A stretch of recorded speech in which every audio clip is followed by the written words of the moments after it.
ஜெய் ஸ்ரீ மாத்ரே நமக. ஜெய் குருதத் ஜெய் குரு பரசுராம். நமஸ்காரம். நான் கரூர்லேருந்து வல்சலா பணிக்கர், பிரசன்ன ஜோதிடர். இன்னைக்கு நம்ம மாசி மாத ராசி பலன்கள் சிம்ம ராசிக்கு எப்படி இருக்குன்னு பார்க்க போறோங்க. இந்த மாசி மாதம் எப்போ பிறக்குது அப்படின்னா பிப்ரவரி மாதம் 12ஆம் தேதி 2025 புதன்கிழமை மக நட்சத்திரத்தில் இந்த மாதம் பிறக்குது. அதனால சிம்ம ராசியில இருக்கக்கூடிய மக நட்சத்திரக்காரர்கள் பரிகாரம் பண்ணிக்கோங்க. என்ன பரிகாரம் பண்ணணும் அப்படின்னா, ஆலயங்களில் உள்ள பசுமாட்டுக்கு தீவனம் கொடுக்கணும். தீவனம்னா எந்த பச்சை புல்லோ அல்லது வைக்கோ புல்லோ, அப்புறம் கோதுமை வெல்லமும் கலந்து அதுக்கு குடிக்கிறதுக்கு கொடுங்க. அதாவது பசுமாட்டுக்கு எந்த வகையிலாவது அது வயிறு நிறையறதுக்கு இந்த மாதம் நீங்க தீவனம் கொடுக்கணும். இந்த மக நட்சத்திரத்தில் பிறக்கிறனால சிம்ம ராசியில் இருக்கக்கூடிய மக நட்சத்திரக்காரங்க இந்த பரிகாரத்தை பண்ணிக்கங்க. இதனால திடீர்னு விபத்து கண்டம் ஆகாம தடுக்கும். அதே மாதிரி வருமானத்துல எந்தவித தடையும் இல்லாம நல்லபடியா வருமானம் வரும். இந்த மாதம் உங்களுக்கு எப்படி இருக்கு அப்படின்னா, உங்களுடைய ராசி அதிபதி சூரியன் கூட சேர்றாரு. அதுவும் இல்லாமல் 7ஆம் இடத்துல உங்களுக்கு ஏற்கனவே கண்டச்சனியா இருக்கு. இப்போ உங்களுடைய ராசி அதிபதி அங்கே இருக்கிறாரு. அஷ்டமத்தில் சுக்கிரன் உச்சத்தில் இருக்குதுங்க. இந்த மாதம் இதுதான் பெரிய ஹைலைட்டாக இருக்குது. இந்த ரெண்டு தான் சூப்பர். இந்த மாதம் ரொம்ப சூப்பர், ஜாக்பாட் அடிக்குது அப்படின்னு நான் பொய் சொல்ல போகிறது கிடையாது. ஏன் அப்படின்னா ரொம்ப கவனமாக இருங்க. சனி அஷ்டமத்து ஸ்தானத்தை நோக்கி போயிட்டே இருக்கிறாரு. அஷ்டமத்துலேயும் 2 கிரகங்கள் இருக்கு. பொதுவாகவே சிம்ம ராசிக்கு ஒரு 2-3 மாதம் ரொம்ப கஷ்டமான இருக்கக்கூடிய அமைப்புகள் தான் இருக்குது. ஆனால் நீங்கள் நினச்சிங்க அப்படின்னா அதை ஈஸியாக கிராஸ் பண்ணிடலாம். எப்படி அப்படின்னா, கொஞ்சம் சகிப்புத்தன்மையை வளர்த்துக்கணும், பொறுமையும் வளர்த்துக்கணும். உங்ககிட்ட இல்லாத ஒரு விஷயம் பொறுமை. அதுவும் சிம்ம ராசியில் மக நட்சத்திரக்காரங்களுக்கு சுத்தமாக அது இருக்காது. நீங்கள் என்னை திட்டினாலும் சரி, கமெண்ட்ஸில் நான் அப்படி கிடையாதுன்னு சொன்னாலும் சரி, உண்மையை கண்டிப்பாக ஏற்றுக்கிட்டு தான் ஆகணும். மக நட்சத்திரக்காரங்க ரொம்ப பொறுமையா போகணும். வேற வழி கிடையாது. அதாவது பொறுமையா போல அப்படின்னா எல்லாமே தலைகீழா மாறிடும். ஒவ்வொரு விஷயத்தையுமே நிறுத்தி நிதானமா செய்யுங்க. பூர உத்திர நட்சத்திரக்காரங்க சமயத்துக்கு தகுந்த மாதிரி நிறைய விஷயங்களை சமாளிக்கிறதுக்கு உங்களுக்கு ஓரளவு தெரியும். பட் ஆனால் மக நட்சத்திரக்காரங்க கொஞ்சம் நேர்மையா இருந்துருவாங்க. இதுதானே, இது செஞ்ச இப்படி தானே அப்படின்னு எல்லாத்துலேயுமே கணக்கு மாதிரி கரெக்டாக இருக்க முடியாதுங்க. அது கெட்ட காலங்களில் நம்ம நல்லது செஞ்சா கூட நீங்க ஒருத்தங்களுக்கு போய் நல்லது சொல்லுவீங்க, ஆனால் அது ஏறாது. ஐயோ பாவம் அவங்க நல்லா இருக்கட்டும் கருணையோட ஒரு விஷயத்தை போய் செஞ்சால் கூட அது திரும்ப ரிவீட் அடிக்கும், கொட்டு வாங்குவீங்க. இதெல்லாம் தேவையில்லாதது. நீங்கள் உண்டு உங்கள் வேலை உண்டு அப்படின்னு பொதுவாகவே சிம்மராசிக்காரங்க இருந்தால் ரொம்ப நல்லது. தொழிலுக்கெல்லாம் ரொம்ப சூப்பராக இருக்குது. உத்தியோக ஸ்தானாதிபதி உச்சமாயிடுறாரு. உங்களுக்கு தொழில் ஸ்தான அதிபதி சுக்கிரனு அஷ்டமத்தில் போய் உச்சமாகிறாரு. அதனால தொழிலில் கொஞ்சம் கவனமாக இருங்க. ஆனால் ரொம்ப நல்லா இருக்கு, தொழில் ஸ்தானம் ரொம்ப நல்லா இருக்கு. அதே மாதிரி குருவும் வக்ர நிவர்த்தி ஆயிட்டாரு. வக்ரமாக இருந்த காலகட்டங்களில் முன்னும் பின்னும் நிறைய முரண்பாடுகள் இருந்திருக்கும். தொழில் ரீதியாக நிறைய மாற்றங்கள் இந்த மாதம் உங்களுக்கு இருக்கு. நிவர்த்தி ஸ்தானத்தில் தான் உங்கள் ராசி அதிபதி இருக்காரு. அதுவும் சனி கூட சேர்ந்திருக்காரு. அதனால தொழில் ரீதியாக, ஏன்னா உழைப்புக்கு அவர் தான் அதிபதியே, யாரு? சனி தான். ஸோ அவர் கூட போய் தான் உங்க ராசி அதிபதி சேர்ந்திருக்காரு. பகை பெற்றாலுமே தொழில் ஸ்தானம் அப்படிங்கும்போது அது கேந்திரம், 7ஆம் இடம் கேந்திர ஸ்தானமா இருக்கு. அப்ப தொழிலை பொறுத்த வரைக்கும் ஒரு கேந்திரத்தை இன்னொரு கேந்திரம் வளர்த்து விடணும். அதுதான் நியதி. ஸோ அதனால தொழிலை பொறுத்த வரைக்கும் ரொம்ப நல்லா இருக்கும். இன்கம் உங்களுக்கு நல்ல வருமானங்கள்லாம் நல்லபடியா வந்துடும். ஏன்னா 10ஆம் இடத்துல ஒரு வக்ரமா இருந்த கிரகம் குரு இப்ப வக்ர நிவர்த்தி ஆயிட்டாரு. இதுல என்ன பிரச்சனை அப்படின்னா, குருவும் சுக்கிரனும் பரிவர்த்தனை ஆகுது. அது உங்களுக்கு அடிச்சது ஒரு ஜாக்பாட் அப்படின்னு தான் சொல்ல முடியும். தொழிலை பொறுத்த வரைக்கும் மட்டும்தான். என்னன்னா, அதாவது பரிவர்த்தனை ஆகுது. அதாவது 10ஆம் இடத்துல போய் என்னதுன்னா குரு இருக்காரு, அஷ்டமத்தில் போய் சுக்கிரன் இருக்காரு.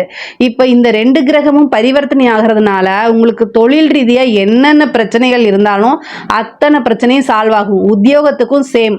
உத்தியோகத்தில் என்னென்ன பிரச்சனைகள் இருக்கோ அத்தனையுமே சால்வ் ஆகக்குண்டான அமைப்பு இருக்கு. ஆனால் அரசாங்க உத்தியோகத்தில் இருக்கவங்க ரொம்ப கூடுதல் கவனம் தேவை. என்ன அப்படின்னா, ஏன்னா இந்த உங்களுடைய ராசிக்கு 6 கூடியவரும் சனி தான். அவர் அஷ்டமத்துக்கு போகக்கூடிய காலகட்டம். அது மட்டும் இல்லாம இப்ப கூட புதன் சேர்ந்திருக்கு, சூரியன் சேர்ந்திருக்கு. இப்ப இந்த 3 கிரகத்தோடைய விளைவு எப்பெல்லாம் கோச்சாரத்துல புதன் சனி சேருதோ அப்ப செய்யாத தப்புக்கு பனிஷ்மெண்ட். புரியுதுங்களா? இதை நல்ல ஞாபகம் வச்சுக்கோங்க. செய்யாத தவறுக்கு தண்டனை அப்படிங்கிறது கிடைக்கிறதுக்கு வாய்ப்புகள் இருக்கு. உங்களை நான் எந்த விதத்திலையும் பயமுறுத்தி உள்ள நல்ல ஒரு ஞாபகம் வச்சுக்கோங்க. நான் நிறைய நெகட்டிவா பேசுறேன்னு கூட நீங்க நினைக்கலாம். ஆனா சிம்ம ராசிக்காரங்களுக்கும் எனக்கும் எந்த பிரச்சனையும் இல்லை. சிம்ம ராசிக்காரங்க நல்லா இருக்கணுங்கிறத மட்டும்தான் நான் நினைக்கிறேன். அதனாலதான் இவ்வளோ தூரம் அழுத்தி சொல்றேன். உங்களுக்கு 6ஆம் அதிபதி சனி, அவர் புதன் கூட சேர்றாரு. இந்த சனியும் புதனும் சேரும்போது உயர் அதிகாரிகள் சொல்கிறத அப்படியே கேட்கணும்னு அவசியம் இல்லை. ஆனால் உங்களுக்கு மத்தளத்துக்கு 2 பக்கம் அடி அப்படிங்கிற மாதிரி, ஒரு பக்கம் இதை செய்யின்னு உங்களுக்கு ப்ரெஷர் இருக்கும், இன்னொரு பக்கம் செய்யலைன்னா வேலை போயிருமோன்னு பயமும் இருக்கும். ஆனால் செஞ்சதுக்கப்புறம் அதுக்குண்டான பனிஷ்மெண்ட்டும் உங்களுக்கு வந்துடலாம். கடைசியில் உயர் அதிகாரி நான் ஒன்றுமே செய்யலைன்னு உங்களை மாட்டி விட்டுட்டு போகிறதுக்கு வாய்ப்புகள் இருக்குது. அதனால் எக்காரணத்தை கொண்டும் அதை செய்யறதுக்கு முன்னாடி பல தடவை யோசிங்க. இல்லைன்னா ரிட்டர்ன் ஆர்டர் வாங்கிட்டு செய்யுங்க. நாளைக்கு பிரச்சனை வந்தால் என்ன பண்ணுறதுங்கிறத ஒரு பேக்கப் பிளான் வச்சுட்டு எல்லாத்தையுமே நீங்கள் மூவ் பண்ணுங்கள். கிடைக்கலையா கம்முன்னு லீவை போட்டு போங்க, அதுதான் ரொம்ப பெட்டர். எனக்கு உடம்பு சரியில்லைன்னு சொல்லிடுங்க, அந்த மாதிரி சொல்லி தப்பிக்கிறதுக்கு பாருங்கள். ஆனால் எந்த ஒரு விஷயத்துலையும், ஒரு கையெழுத்து போடுற விஷயத்தில், செக்கு போடுற விஷயத்தில், நீங்கள் இன்னொரு ஃப்ரெண்டுக்கு போய் உயிர் நண்பன் சொல்லி கடன் வாங்கி கொடுக்குறதுல எல்லாத்துலேயும் கவனமாக இருங்க. அதாவது இந்த நண்பனுக்கு இக்கட்டான காலகட்டங்களில் வந்து நீங்கள் கடன் வாங்கி கொடுத்துருவீங்க, ஆனால் அந்த பணம் திரும்ப வராது. பல லட்சங்களுக்கு நீங்கள் வட்டி கட்டுற மாதிரி ஆகி போயிடும். அதனால் யோசித்து நிறுத்தி நிதானமாக செய்யுங்க. காலங்கள் கெட்டு இருக்கும்போது நம்ம வந்து ஒவ்வொரு விஷயமும் செய்யும்போது நிறுத்தி நிதானமாக செய்யணும். இந்த காலகட்டங்களில் உங்களுக்கு வெல்விஷர் யாரோ அவங்கக்கிட்ட இது நம்ம செஞ்சால் நல்லதா கெட்டதா அப்படிங்கிறத யோசித்து அவங்கக்கிட்ட ஒப்பீனியன் கேட்டு அதுபடி நீங்கள் செய்யுங்க. அவங்க ஒப்பீனியனையே நீங்கள் அப்படியே எடுத்துக்கணும்னு அவசியம் இல்லை. பட் ஆனால் அவங்கக்கிட்டே ஒரு ஒப்பீனியன் கேட்டுட்டு அதை யோசிச்சுட்டு இது சரி வருமா வராதா அப்படிங்கிறத கேட்டுட்டு நீங்கள் செய்யுங்க, அதுதான் நல்லது. இன்கம் குடும்ப ஸ்தானத்தில் வந்து இவ்வளோ நாளாக இருந்த பிரச்சனைகள் சால்வ் ஆகிறதுக்கு உண்டான அமைப்புகள்லாம் இருக்குது. அதே மாதிரி உங்களுக்கு 11ஆம் அதிபதி வந்து புதன், அவர் 7ஆம் இடத்துல இருக்கிறாரு.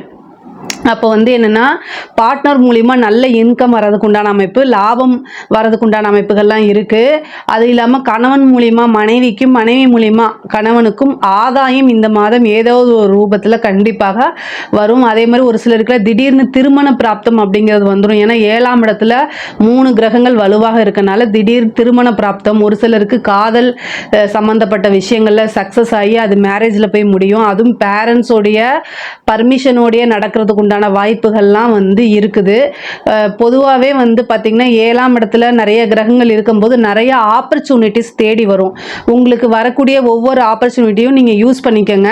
நிறைய பேருக்கு வந்து படிப்பு சம்மந்தப்பட்ட விஷயங்களில் கொஞ்சம் கவனமாக இருக்கணும். நீங்கள் எதிர்பார்த்த ரிசல்ட் கிடைக்காது. சிம்ம ராசிக்கு நேரம் சரியில்லை, அதனால் இறை வழிபாடு அதிகப்படுத்திக்கங்க. படிப்பில் கவனம் செலுத்திக்கணும், செல்ஃபாக மோட்டிவேட் பண்ணிக்கணும். சிம்ம ராசிக்காரங்களுடைய பேரண்ட்ஸ், பெற்றோர்கள் வந்து என்ன பண்ணணும்னா தன்னுடைய குழந்தை நல்லா படிக்கிறாங்களான்னு செக் பண்ணிக்கோங்க. அவங்கள மோட்டிவேட் பண்ணுங்கள். அவங்க டீச்சர்ஸ் கூட எப்படி ரிலேஷன்ஷிப் இருக்காங்க, ஃப்ரெண்ட்ஸ் கூட எப்படி இருக்காங்க, அவங்க எப்படி அப்ரோச் பண்ணுறாங்க, எல்லாத்தையுமே இந்த காலகட்டங்களில் வாட்ச் பண்ணுறது ரொம்ப ரொம்ப முக்கியமானது.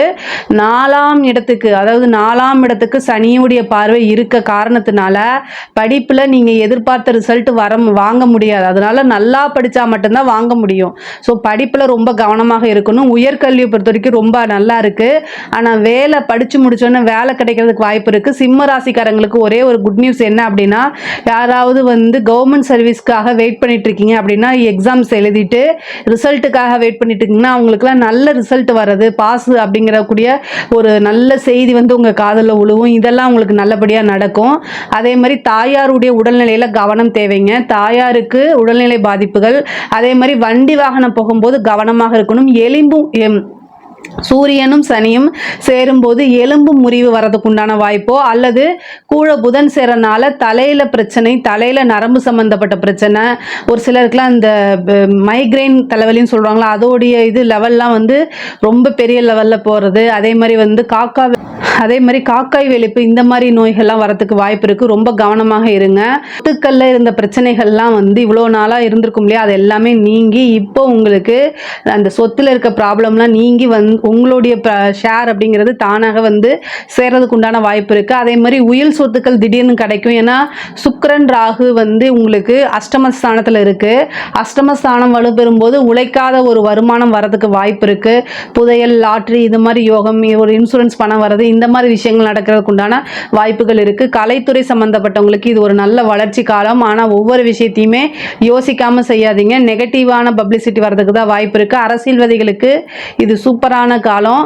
இந்த காலகட்டத்தில் நீங்கள் எவ்வளோ முயற்சி போகிறீங்களோ அவ்வளோவுமே சக்ஸஸ் ஆகிறதுக்கு வாய்ப்பு இருக்குது. பட் ஆனால் வந்து என்ன தலைமையிடத்துக்கு உங்களை பற்றி கெட்ட நியூஸ் போகாமல் பார்த்துக்குங்க, இல்லைன்னா மைனஸாக போயிடும். அதே மாதிரி அரசாங்கத்துறையில் இருக்கவங்களுக்கு இது ஒரு நல்ல காலம். அரசாங்கத்துறையில் இருக்கவங்களுக்கு இது ஒரு நல்ல காலம். இந்த காலகட்டங்களில் உங்களுக்கு ப்ரொமோஷன் கிடைக்கிறது.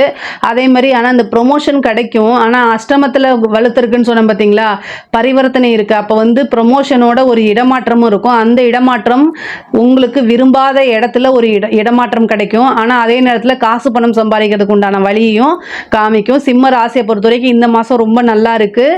தேவையில்லாத செயல்களில் அதாவது தேவையில்லாத மீன்ஸ் என்னன்னா, நீங்கள் செய்யக்கூடிய ஒவ்வொரு செயலையும் நிறுத்தி நிதானமாக இருந்தாலே இந்த மாதம் வந்து நீங்கள் ரொம்ப சக்ஸஸ் பண்ண முடியும். இதில் ஏதாவது சந்தேகங்கள் இருக்குது அப்படின்னா கமெண்ட்ஸில் சொல்லுங்கள், நான் கண்டிப்பாக ஆன்சர் பண்ணுறேன். நம்மளுடைய சேனலை லைக் பண்ணுங்கள், ஷேர் பண்ணுங்கள், சப்ஸ்கிரைப் பண்ணுங்கள். நன்றி.